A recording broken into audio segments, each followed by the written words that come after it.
bienvenue sur un bras anglais. Me revoilà avec mes bouts de tissu. En ce moment, on ne fait pas de robe smock, on ne fait pas de vêtements, on cherche des techniques pour récupérer toutes les chutes de tissu qui commencent à s'accumuler dans l'appartement. Et j'ai trouvé différentes techniques. Donc, je vous ai présenté la dernière fois le Manx quilting, et je l'ai terminé. Et voilà. C'est pas beau ça? Moi, ça me plaît beaucoup. Du coup, j'en ai commencé un autre puisque j'ai encore des chutes de tissu. Alors, j'ai mis un biais tout le tour. Et dessous, j'ai rajouté un tissu lin belge. Mais c'est pas obligatoire, hein. Après, les finitions, c'est comme on veut. J'ai vu des tas de finitions en photo sur Pinterest, donc voilà, on fait les finitions comme on en a envie. Et pendant que j'étais à la recherche sur Pinterest de photos de patchwork, j'ai trouvé une autre technique et je vais vous montrer ça tout de suite. Alors, j'ai découvert des photos de choses comme ça, que je trouve moi très jolies. Alors, ne me demandez pas le nom, je vous montre de plus près. J'ai trouvé ça sous des termes tout à fait différents. Certains l'appellent Crazy Quilting, patchwork fou en français. D'autres patchwork victorien.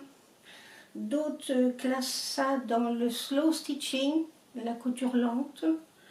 Bref, d'où ça vient? Alors, j'ai vu de très anciens vêtements faits en Asie avec des petits morceaux brodés comme ça. Maintenant, le Victorian quilting, évidemment c'est l'époque victorienne en Angleterre. Je suppose que ça s'est fait un peu partout où les gens n'avaient pas les moyens de s'acheter de nouveaux vêtements et où ils savaient se servir d'un fil et d'une aiguille. Et ça donne de très très jolies choses. Donc vraiment là, il s'agit de restes de fils, de boutons, de petits bouts de dentelle, fil à broder ou fil perlé ou fil ordinaire. Et les morceaux de tissu sont vraiment cousus pêle-mêle, les uns sur les autres, comme vous en avez envie. Il n'y a absolument aucun quadrillage, il n'y a absolument aucun repère. Je vous montre sur un que je n'ai pas terminé. Donc il y a un carré de tissu qui est une base, sur laquelle vous allez venir coudre vos morceaux en les chevauchant les uns sur les autres, comme vous en avez envie, comme vous l'entendez.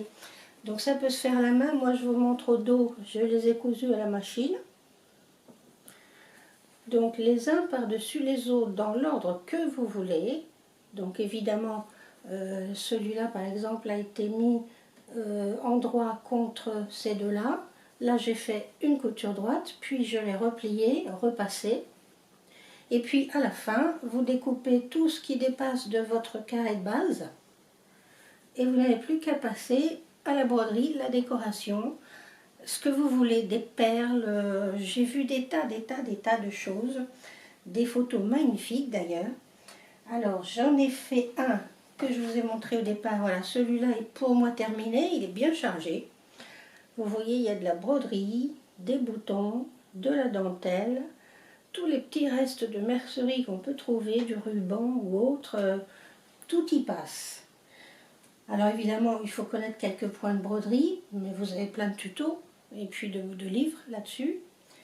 Et voilà celui que j'ai filmé pratiquement tout le long. Voilà. Celui-là, je vais vous montrer, je vais vous passer des vidéos en musique pour vous montrer l'avancement de celui-ci, qui a été mon deuxième essai. Et vraiment, moi j'ai pris beaucoup de plaisir. Alors ça demande pas mal de créativité. C'est plus compliqué que le Manx, parce que le Manx est juste à suivre, à couper ces petits bouts de tissu et suivre autour du carré central. Donc bon, assembler les couleurs bien sûr. Mais là, il faut de l'imagination, quoi. Il faut quand même un peu d'imagination. Il y a des moments où je ne savais plus trop quoi mettre, à quel endroit, s'il y en avait trop, s'il n'y en avait pas assez. Bon, c'est vraiment, il n'y a pas de règle. Donc c'est complètement libre, on met ce qu'on veut où on veut. Celui-là n'a pas de dentelle, il a plus de boutons. Si, il a un petit bout de dentelle. Si, il a de la dentelle, j'ai dit des bêtises.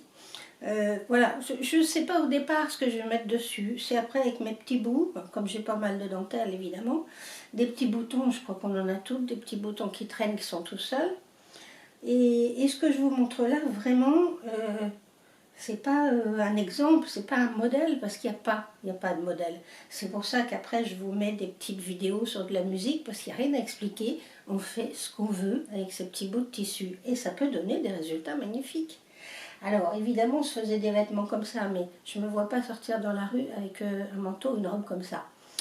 Par contre, on peut en faire un rabat de sac, une petite trousse de toilette, pourquoi pas, hein, de côté, une fermeture éclair, voilà.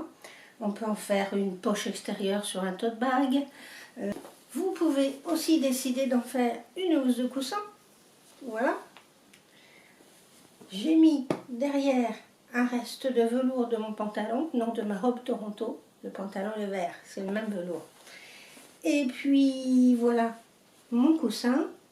Et à l'intérieur, j'ai mis des chutes de sweat, des petites chutes de sweat qui m'ont fait mon rembourrage finalement, parce qu'avec les chutes de sweat, je ne sais pas trop quoi faire non plus. Et donc là, le coussin est entièrement fait en récupération. Je vous laisse admirer. Voilà, j'ai mis un peu de ce que j'avais envie, où j'avais envie.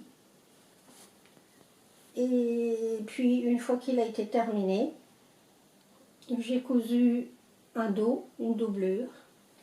Puis j'ai mis mes chutes dedans. Et voilà un coussin. Alors, à vous de jouer. Si vous êtes inspiré, j'espère, si vous avez de la créativité, des idées, allez-y. À bientôt.